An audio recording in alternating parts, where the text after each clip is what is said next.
করলা নদীর দূষণ রোধে উদ্যোগী হয়েছে রাজ্য সরকার। করলা নদীকে দূষণমুক্ত করতে মঙ্গলবার জলপাইগুড়ি পুরসভার কনফারেন্স রুমে একটি গুরুত্বপূর্ণ বৈঠক অনুষ্ঠিত হয়। বৈঠকে উপস্থিত ছিলেন জলপাইগুড়ি পুরসভার পুরমাতা পাপিয়া পাল, এমইডি বিভাগের চিফ ইঞ্জিনিয়ার চিত্তরঞ্জন বর্মন, দূষণ নিয়ন্ত্রণ পর্ষদ এবং অর্থ বিভাগের প্রতিনিধিরা। বৈঠকে করলা নদী দূষণ রোধে বেশ কয়েকটি গুরুত্বপূর্ণ সিদ্ধান্ত গৃহীত হয়েছে। বর্তমানে শহরের 48টি নর্দমার মাধ্যমে দূষিত জল সরাসরি করলা নদীতে গিয়ে মিশছে। এই দূষণ রোধে নদীর দূষিত জল এসটিপির মাধ্যমে পরিশোধন করে নদীতে প্রবাহিত করার ব্যবস্থা করা হবে। পুরমাতা পাপিয়া পাল জানান, করলা নদী জলপাইগুড়ি শহরের হৃদয় স্বরূপ। রাজ্য সরকার নদীর দূষণ রোধে বিশেষ গুরুত্ব দিচ্ছে। এসটিপি প্রকল্পটি সফল হলে দূষিত জল সরাসরি নদীতে পড়া বন্ধ হবে এবং নদী তার প্রাকৃতিক স্বচ্ছতা ফিরে পাবে। এমইডি বিভাগের চিফ ইঞ্জিনিয়ার চিত্তরঞ্জন বর্মন বলেন, পুরো প্রকল্পটি আমাদের বিভাগের তত্ত্বাবধানে সম্পন্ন হবে। নদীর পরিবেশ রক্ষা এবং শহরের দূষণ মুক্তি আমাদের প্রধান লক্ষ্য।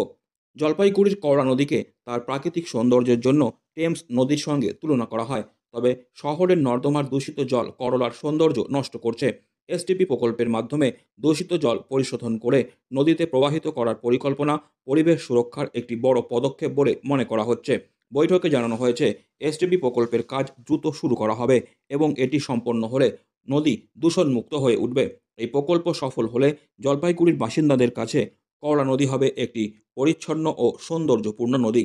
রাজ্য সরকারের এই উদ্যোগে শহরের পরিবেশ সুরক্ষার পাশাপাশি করলা নদীর ঐতিহ্য রক্ষা করা সম্ভব হবে বলে আশাবাদী শহরবাসী। মুক্ত করার জন্য নেওয়া হয়েছে, গভর্নমেন্টের সিদ্ধান্ত হয়েছে যে আমরা এসটিপি ফর করলা রিভার এটা করা হবে। সেটারই আজকে একটা প্রাথমিক আলোচনা হলো। এখানটা পৌরসভাতে আমরা আলোচনা করলাম। তাতে ইরিগেশন, আমাদের কলকাতা থেকে এসপিএমজি রিপ্রেজেন্টেটিভ তারা ছিলেন, ডাইরেক্টর ফিনান্স, পিএইচির ইঞ্জিনিয়ার ছিলেন। তো আমরা যেটা আলোচনার মুখ্য বিষয়টাই ছিল যে করলা যে প্রজেক্টটা করা হবে সেটা নিয়ে পৌরসভার তো একটি পার্ট, পৌরসভায় মেনলি দেখবেন ব্যাপারগুলো, সুবিধা অসুবিধাগুলো। তো এই প্রজেক্টটা করতে গেলে কিছু জমি জায়গা দরকার হবে বিভিন্ন জায়গাতে। তো সেটা নিয়ে একটু আইডেন্টিফাই করা আমাদের প্রাথমিক কাজ হচ্ছে। এই প্রজেক্টটা যেটা করা হবে সেটার একটা অ্যাপ্রুভাল গভর্নমেন্টের কাছ থেকে নেওয়া। তারপরে আমরা একটা টেন্ডারিং প্রসেসে যাব। সেখানে একটা কনসালটেন্সি ফার্ম যারা এই কাজগুলো করে থাকেন বা যারা এক্সপিরিয়েন্স টোল তাদেরকে একটা নিয়োগ করে আমরা এই সার্ভে ওয়ার্কটা করবো। করার পরে আমরা এই অ্যাপ্রুভালটা পেয়ে যাওয়ার পরে আমরা কাজটা শুরু হয়ে যাবে। তবে এটা যেহেতু করলার একটা ট্রিটমেন্ট প্রসেসের মধ্যে আমরা যাচ্ছি, এনজিটির গাইডলাইনও আছে, সেই জন্য খুব তাড়াতাড়ি হবে বলেই আমরা আশা রাখছি আর কি। ড্রেনেজ ওয়াটার অর্থাৎ আমরা যেখান থেকে নদীটা শুরু হচ্ছে সেখান থেকে দুই সাইডে আমরা দুটো, যেটাকে আমরা ইন্টারসেপশন আর ডাইভার্সন চ্যানেল বলি, সেটা ওপেন চ্যানেল হতে পারে বা আমরা পাইপের থ্রু দিয়ে আপনার ডাউন স্ট্রিমে গিয়ে আমরা একটা ট্রিটমেন্ট প্ল্যান্ট তৈরি করা হবে। এবার ট্রিটেড ওয়াটারটাকে নদীতে আবার ছেড়ে দেওয়া হবে।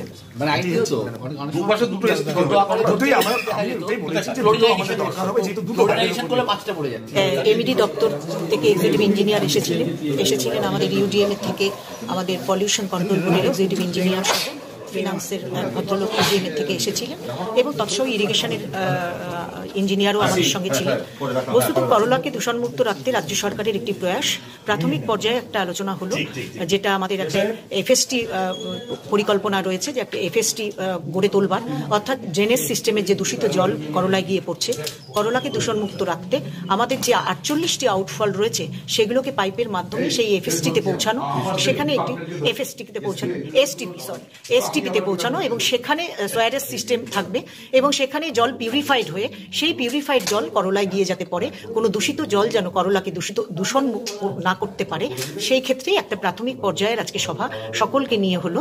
এবং সেক্ষেত্রে আমাদের একটা ল্যান্ড দেখে দিতে হবে ওনাদের, যেখানে প্রজেক্টটি তৈরি হবে, ওয়াটার ট্রিটমেন্ট প্ল্যান্ট যেখানে তৈরি হবে, সেই জায়গাকে একটা বেছে নিয়ে প্রাথমিক পর্যায়ে পুরো কাজটাই এমইডি দপ্তর থেকে হবে এবং এমইডি থেকেই একটি এজেন্সি টিম তারা সার্ভে করবে, তার ডিপিআর করে আমাদের ওপরে পাঠাতে হবে। ইউডিএম এর থেকে অ্যাপ্রুভাল এলেই আমরা আশা রাখছি যে রাজ্য সরকার যেহেতু উদ্যোগ নিয়েছেন, আমরা এই অ্যাপ্রুভালও খুব তাড়াতাড়ি পেয়ে যাব এবং করলাকে দূষণমুক্ত রাখতে একটা ভালো পদক্ষেপের দিকে আমরা সকল দপ্তরকে নিয়ে এগিয়ে নিয়ে যেতে পারবো, এই আশা আমরা আজকে বৈঠক থেকে। ফিনান্স ডিপার্টমেন্টের ডিরেক্টর ছিলেন, যিনি কলকাতা থেকে এসেছেন। কলকাতা থেকে আমাদের পলিউশন বোর্ডের এক্সিকিউটিভ ইঞ্জিনিয়ারও ছিলেন, তিনিও এসেছিলেন। সকলকে নিয়ে ওনারাও শুনে গেলেন। একটা আমাদের যেটা যেভাবে এগোতে হবে সেরকম করে ডিপিআর তৈরি করে আমরা ইউডিএমএ তে পাঠাবো। আমরা আপনাদের এইমাত্র বললেন আমাদের এমইডির এক্সিকিউটিভ ইঞ্জিনিয়ার, যেহেতু রাজ্য সরকারের এটা একটা আলোচনা হয়েছে যে জলপাইগুড়িকে কিছু এই করলাকে দূষণমুক্ত রাখতে আমাদের এগিয়ে নিয়ে যাওয়া উচিত, সেক্ষেত্রে আমরা আশা করছি আমরা ডিপিআর করে প্রাথমিক পর্যায়ের এই সার্ভে করে ডিপিআর তৈরি করে পাঠালে আমরা আশা রাখছি নিশ্চয়ই খুব তাড়াতাড়ি আমাদের অ্যাপ্রুভাল পেয়ে যাবো।